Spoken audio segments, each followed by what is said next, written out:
இப்போ வந்து இந்த முருங்கைக்காய் வந்து விலை இல்லையே என்ன பண்றது அப்படின்னு கவலைப்படுறவங்களுக்கு இன்னொரு அருமையான ஐடியா வந்து இந்த மரத்திலேயே காய விட்டீங்கன்னா இந்த மாதிரி காஞ்ச காய் கிடைக்குதுங்களா. இதை பத்தி மக்களுக்கு நிறைய தெரியல. இதை நான் நிறைய சொல்லணும்னு நினைச்சிட்டு இருந்திருக்கேன். இப்போ எனக்கு வாய்ப்பு கிடைச்சிருக்கு சொல்றதுக்கான வாய்ப்பு. இதில் வந்து இந்த காய விட்டுட்டீங்க அப்படின்னா இந்த மாதிரி விதை கிடைக்குங்க. இதுதான் முருங்கைக்காய் காஞ்ச விதை வந்து முருங்கைக்காய்க்குள்ளே இருக்கிற அந்த விதை இந்த மாதிரி நமக்கு கிடைக்குது. இந்த காயை வந்து என்ன பண்ணலாம் அப்படின்னு சொல்லிங்கன்னா இதை வந்து கல்டிவேஷன் பண்ணுறதுக்கு நிறைய இப்போது கேட்குறாங்க. நம்ம விதையை வந்து கன்று போட்டு ஒரு கன்று 5 ரூபா 10 ரூபா அப்படி கூட கொடுக்கலாம். ஒரு விதையோட மதிப்பு என்னன்னு பாருங்கள். ஒரு காயில் வந்து இன்றைக்கி ஒரு 20 விதை இருக்குன்னா 20 கன்று போட்டு விற்றோன்னா என்ன காசு ஆச்சு. அந்த மாதிரி நம்ம பண்ணிக்கலாம். அப்படி இல்லை அப்படின்னா இதுக்குள்ளே உடைச்சோம் அப்படின்னு சொன்னீங்கன்னா ஒரு பருப்பு இருக்கும். இதை உடைக்கணும். இதுதான் அந்த முருங்கை விதைக்குள்ளே இருக்கிற பருப்பு. இந்த பருப்பை வச்சு என்ன பண்ணலாம் அப்படின்னா முருங்கை எண்ணெய் ஆட்டலாம். இதிலிருந்து தான் எண்ணெய் வருது.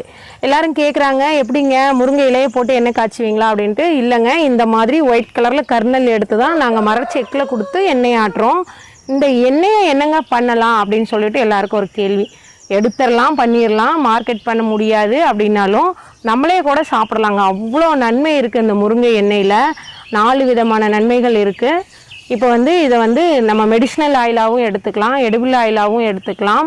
இரண்டாவது வந்து வெளிநாடுகளுக்கு நம்ம எக்ஸ்போர்ட் பண்ணுறோம் அப்படின்னு பார்த்தீங்கன்னா காஸ்மெட்டிக் ஆயிலாக பயன்படுத்துகிறாங்க, ரூப்ரிகண்ட் ஆயிலாக பயன்படுத்துகிறாங்க. 4 விஷயத்துக்கு பயன்படுத்துகிறாங்க.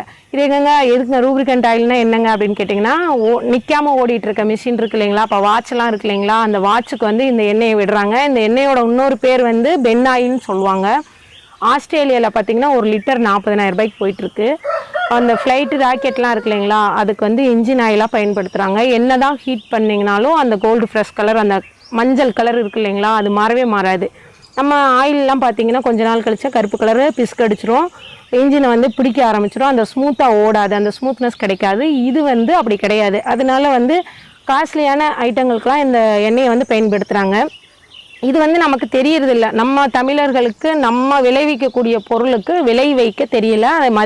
அதோட மதிப்பு என்னன்னு தெரியல. இது வெளிநாடுகளெல்லாம் நல்லா தெரிஞ்சு வச்சுட்டு இதை வாங்கி நம்மக்கிட்ட இந்த பர்பஸ்க்கு தான் போகுதுன்னு சொல்லாமல் அவங்க வாங்கி நல்ல பயன்பெற்றுட்டு இருக்காங்க. அதுவே வந்து நம்மக்கிட்ட ஒரு 10 ரூபாய் 20 ரூபாய்க்கு வாங்கிட்டு போயிட்டு லட்சக்கணக்கில் கோடிக்கணக்கில் நம்மளுக்கே திருப்பி கொடுக்குறாங்க. நம்ம வாங்கி இம்போர்ட் பண்ணி வாங்கி நம்ம வண்டிகளுக்கு பயன்படுத்திகிட்டு இருக்கோம். எங்கள் வண்டியிலையும் இன்றைக்கி சைடு ஆயிலாக இதை தான் ஊற்றிட்டுருக்கோம். முருங்கை சீடு ஆயில் தான் ஊற்றிட்டுருக்கோம். இன்றைக்கி மார்க்கெட் நிலவரம் பார்த்திங்கன்னா 100 ml வந்து நீங்கள் அமேசான் ஃப்ளிப்கார்ட்லாம் அடித்து பாருங்கள். முருங்கை சீடு ஆயிலோட ரேட்டு 1000 ரூபாயிலேருந்து 5000 ரூபாய் வரைக்கும் போயிட்டுருக்கு. அப்போது இதில் வந்து குவாலிட்டி பிரிக்கலாம். முருங்கை சீடு ஆயில் வந்து நம்ம எடுக்கிற மெத்தேடு வந்து பார்த்திங்கன்னா கல் செக்கில் எடுக்கலாம், மரச்செக்கில் எடுக்கலாம், லோட்டரியில் எடுக்கலாம், எக்ஸ்பலரில் எடுக்கலாம். அப்படி எடுக்கிறப்ப என்னங்க அப்படின்னு கேட்டிங்கன்னா ஈல்டு வந்து கொஞ்சமாக அதிகமாக ஹீட் பண்ணி எடுக்க ஈல்டு அதிகமாக கிடைக்கும். அந்த ஈல்டு அதிகமாக கிடைக்கிறதுனால அவங்க லாபத்தை வந்து கொஞ்சம் குறைச்சிக்கிறாங்க. இப்போ நம்ம மரச்செக்கில் கொடுத்தோம் அப்படின்னு சொல்லி பார்த்தீங்க அப்படின்னா 1 லிட்டர் கிடைக்குது அப்படின்னா லோட்டரியில் கொடுத்தோம் அப்படின்னம்னா 1.25 லிட்டர் கிடைக்கும், எக்ஸ்பிளரில் கொடுத்தோம்னா 1.5 லிட்டர் கிடைக்கும். அப்படி அந்த கூடுதல் இதை வந்து இதில் வந்து கம்மி பண்ணி கொடுத்துட்ருக்காங்க. இதான் ஃபஸ்ட்டு குவாலிட்டி, செகண்ட் குவாலிட்டி அப்படி நம்ம பார்க்குறோம். ஃபஸ்ட்டு குவாலிட்டி எண்ணெயை வந்து நம்ம சாப்பிட்றதுக்கும் மெடிசினல் ஆயிலாகவும் பயன்படுத்திக்கலாம். காஸ்மெட்டிக் அப்படின்னு சொல்லி பார்த்தீங்கன்னா sunscreen, lotion, face wash, cream, இந்த ஃபேஸ் ஆயில், ஹேர் ஆயில் பண்ணுறதுக்கு சைனா அந்த மாதிரி நாடுகளில் இந்த இதை பயன்படுத்திகிட்டு இருக்காங்க. இதோட பயன்கள் அதுக்கப்புறமும் பார்த்தீங்கன்னா இந்த ஓடெல்லாம் மண்ணுக்கு வந்து உரமாக போகுது. ஆடு மாடுகளுக்கு வந்து இந்த வெயில் காலத்துலலாம் பார்த்தீங்கன்னா தீவனம் கிடைக்காது. நான் இந்த விதையை எடுத்துக்கிட்டு இதை போட்டேன்னா ஆடு மாடு பொறி சாப்பிட்ற மாதிரி அவ்வளோ சூப்பராக சாப்பிடும். பால் வந்து நம்மளுக்கு அதிகமாக கிடைக்குங்க. நம்ம தீவனம் வாங்கணுங்கிற அவசியமே கிடையாது. இந்த பருப்பை எடுக்கிற அந்த ஓடும் வந்து ஆடு மாடு சாப்பிடுது. நான் வச்சுருக்க கால்நடைகளுக்கு இதை போட்டுட்ருக்கேன். இதோட பயன்கள் சொல்லிக்கிட்டே போகலாம். யாரும் நம்ப முடியாத அளவுக்கு அவ்வளோ பயன் இருக்குது. முருங்கையை வைத்தவன் வெறுங்கையோடு போவான் அப்படின்னு சொல்லி சொன்ன பழமொழி என்ன வந்துன்னா, கைவீசி நடந்து போகலாம், குச்சி இல்லாமல் நம்ம கைவீசி நடந்து போகலாம், கடைசி காலத்தில் நம்ம ஒரு கோல் ஊன்றி தான் நடந்து போவோம் அப்படின்னு சொல்லுவாங்க. அதையும் விட நான் கை நிறைய பணம் சம்பாதிக்கலாம் அப்படிங்கிற ஒரு மெத்தடை நான் உங்களுக்கு சொல்லி கொடுக்குறேன். முருங்கையை வச்சுட்டு நம்ம வெறுங்கையோடு போக தேவையில்லை. கை நிறைய பணமும் இருக்கும், நம்மளுக்கு பொருள்களும் வந்து நல்லா இருக்கும். இப்போ ஆடு மாடு இருக்குது, அது சினை பிடிக்காமல் போகுது, ஊசி போடுறோம், மாட்டு தீவனம் போடுறோம், அதெல்லாம் வந்து இது வந்து ஈடு கொடுக்குது. ஆடு மாட்டுக்கு தீவனமாக பயன்படுத்தலாம். நம்ம மார்க்கெட்லாம் பண்ண முடியலங்க, நம்மக்கிட்ட யாருங்க வாங்குவாங்க அப்படின்னா உங்கள் வீட்டில் இருக்கிற கால்நடைக்கு நீங்கள் பயன்படுத்துங்க.